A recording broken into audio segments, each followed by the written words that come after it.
Welcome to Let Your Light Shine, the podcast where we illuminate the path to your best self. I'm your host, John Lee Hardrick, and I'm so excited to have you join us on this journey of empowerment and self-discovery. Today, and in each episode, we'll dive deep into the themes inspired by the book, Let Your Light Shine, Unleashing Your Inner Glow through Essential Self-Care Practices for Empowered Women. This podcast is for anyone seeking to cultivate their inner glow, embrace their power, and truly let their light shine.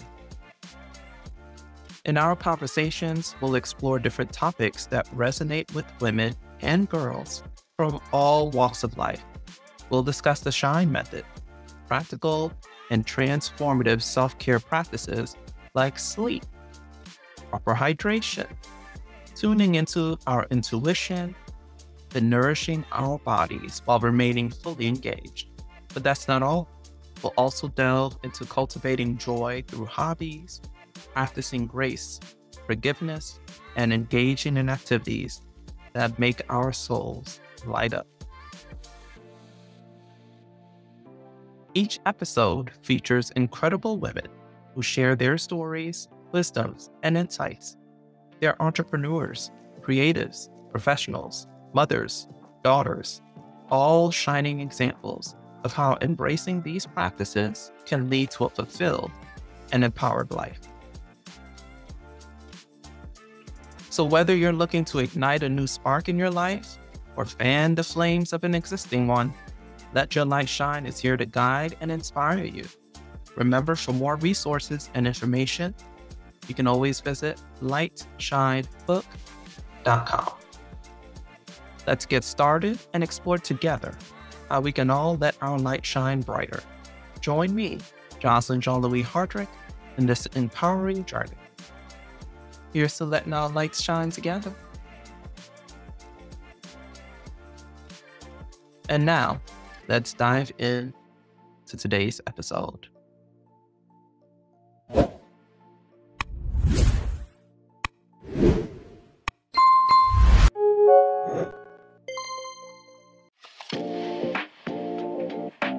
So let's talk about how you let your light shine.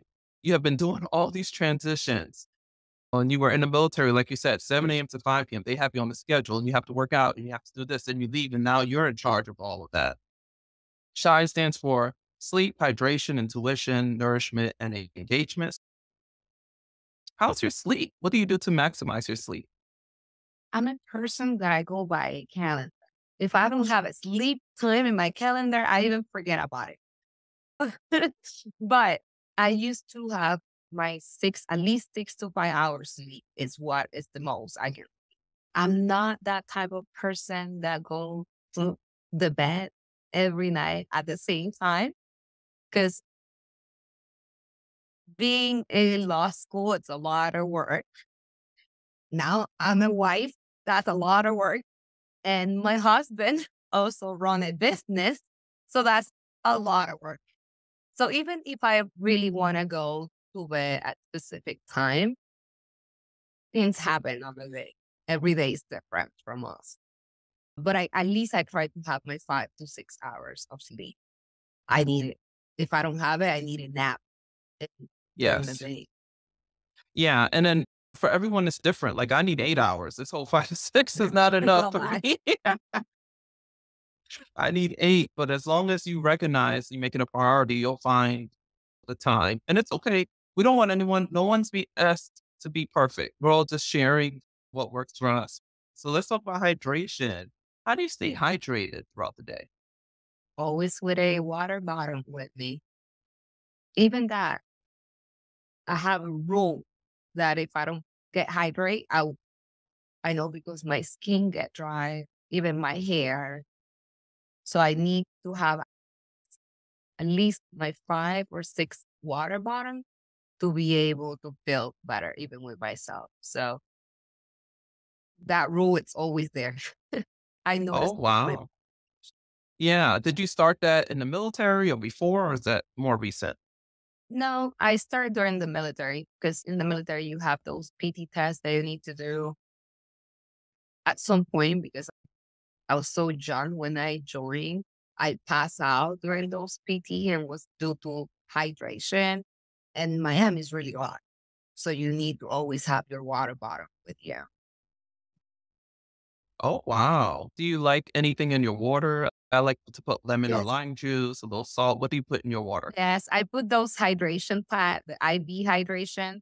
Sometimes I use the peach water, watermelon, or even the lemon one. Those are really good. And the Yeah. water need to be Mhm. those smart water. My husband always joke with me, "Oh, you drink those smart water because you think you're smart." I'm like, no, I like those. That's what I always say. Yeah, they're a little pricey. I like to tell people to put a little bit of the pink Himalayan salt in your water if it's Oh, filtered. That adds some minerals and it really does make it taste fresher without tasting like salt. So you just got to put a pinch in there. But that smart water can add up if you're doing 6 of those a day. But whatever works for you. So intuition, there has to be something about your intuition that told you, okay, go to the US. Like you kept saying, something told me if I go to the US, I'll do better in the LSAT. If I go to this, I'll do that. If I pursue this, then I'll open a door for me. How do you get in touch with your intuition? I always have that feeling that I cannot express, but I'm those people that like to plan ahead of time. But probably not all the plans goes how we plan it, but at least I have something concrete. So the tuition helped me to know what will be my next step or what I supposed to change from my plan. And then from there, I adjust and I move. But if I have a goal and I really want to get it, I use a paper and a pen. And then from there, I put my cons and pros and I make a plan and I forward. I will not say never, but I will say most of my goals, that's the way that they be working on it. Like when I met my husband, hey, I want to buy a house. I want to buy a house. I bought a house. So I want to go to school. I went to school. If I have something in my mind and I really want to leave it, I work on it. I really do. And if things are not in a way that I want or the way that I'm planning to, I adjust. So that tuition is there. I never can express how, but it's there. I notice when it's there. Yeah, you trust yourself. Like you write your plans and yes, this sounds good. I'm gonna go with it, or no, we need to change it. Yeah, because and it's hard to put your finger on it. People call it all kinds of things. A still small voice. Some people in the religious context will say that. Some people say gut instinct, like you just feel it in your stomach. Other people will say, like the old cartoons with the devil and the angel, right? Some people look at it that way. There's all kinds of ways to describe it, but once you feel it, we want to trust it because it usually steers us in the right way. And I like to do the list too, pros, cons. Sometimes I just have to write it down with pen and paper to really help me get it out of my head and make a decision. So that's a good tip. Nourishment. So nourishment is food, but also how you nourish your soul and your body and things that feel good and make you feel loved and energized. What are the things that you like to do to nourish yourself? I like to go to the gym. I like to work out. I like to travel. I really do. We plan at least twice a year. Even if I'm in school, even if my husband is running a business, we try to take that time. I try to be engaged with reading and what happening around me. But most that I like it make me so happy is to travel around. I like to experience different taste, different smell, different Mm. places. It made me with a lot of energy. I get excited. I looking forward to it. Yeah, and I try to keep engaged with my body. It's really important for me to, when I'm stressed, I just go for a run. Even if it's at 11 p.m. and I need to go with a light immersion, I go because I need to clear my head out. Yeah, so you covered the E, the engagement too, the movement, the exercise, the travel. So you're from a place that has beautiful food, natural food, and also their cooked cuisine. What about some of your favorite foods? What do you do to eat? Because we can't see your whole body, but I know you're a very fit looking person. Your skin is glowing, you look beautiful. So what is going into your body to help support all this beauty? I always keep in mind what I'm eating because since I was a kid, I always have issues with my stomach, and that helped me to know what I'm supposed to eat and not. I eat everything the side the side of my head. So if they're more bigger than the side of my head, they're out. No fries, no sauce. So I have a rule what I can eat or what I cannot. And probably that's the reason I always keep the same weight or the way that I am. Because if I eat something that I'm supposed to from my list, that would be a horrible day for me. I do have something that they call IBS.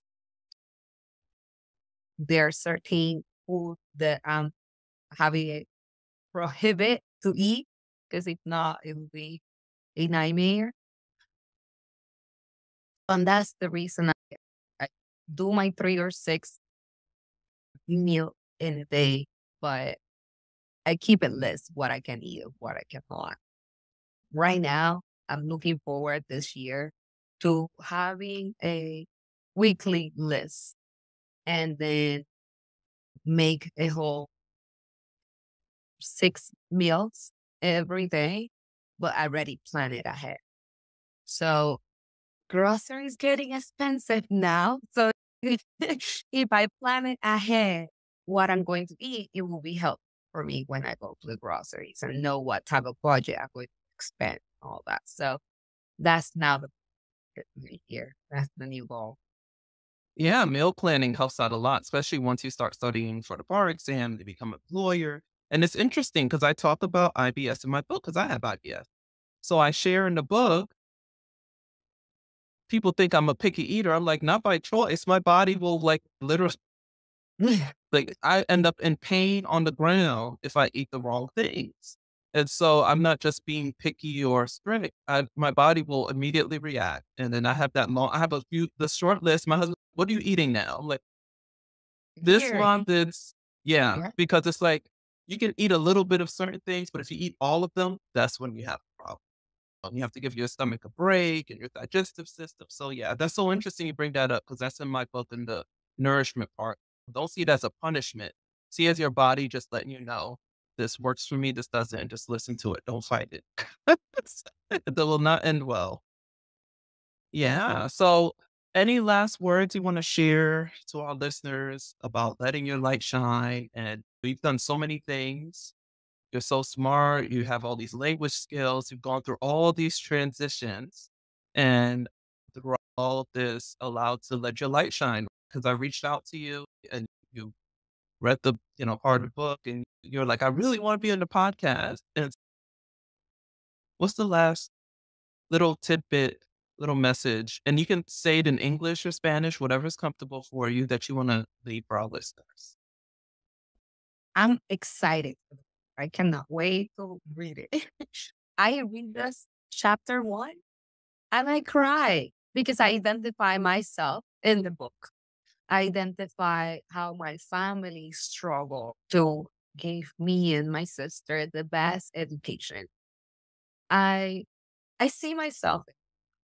So it's challenging, but at the end, it's really a reward. It's really it's amazing the way that you feel inside. So I'm looking forward to read the entire book or maybe your future books. I'm really looking forward for it. And then anybody who struggle with the language or have a plan or goal in life, and that's a something that it's bothering you or you feel it's a obstacle, is actually not. You need to think that you have a gift, and not everybody is able to helping other people. the way that you will be able to. I decided a legal career instead of a med school because with a legal career, you can a lot. You can teach, you can do your own business, you can work for the government, you can work for a corporate. You have too many options as a legal career that they're too much. And at the end of the day, this is a legal career that you need to serve people, you need to help people, you need to advocate people, and you're there for a reason. And more with a gift. With that gift, you can help people that they feel frustrated or they feel that nobody hear them. And I'm looking forward to be the best of the best. I'm looking forward to know more people. I'm looking forward to gain more experience and learning from other people, knowing mentors. You can do it. Tú puedes hacer. I did it. You can. Thank you. Thank you, Michelle, for telling us how you let your light shine. And to our listeners, we'll see you next time. Thank you. As we come to the close of another enlightening episode of Let Your Light Shine, I want to thank you sincerely for joining us today. It's been a true joy and privilege to share this space with you and our inspiring guest. Before we part ways, I'd like to leave you with a small nugget of wisdom to carry with you.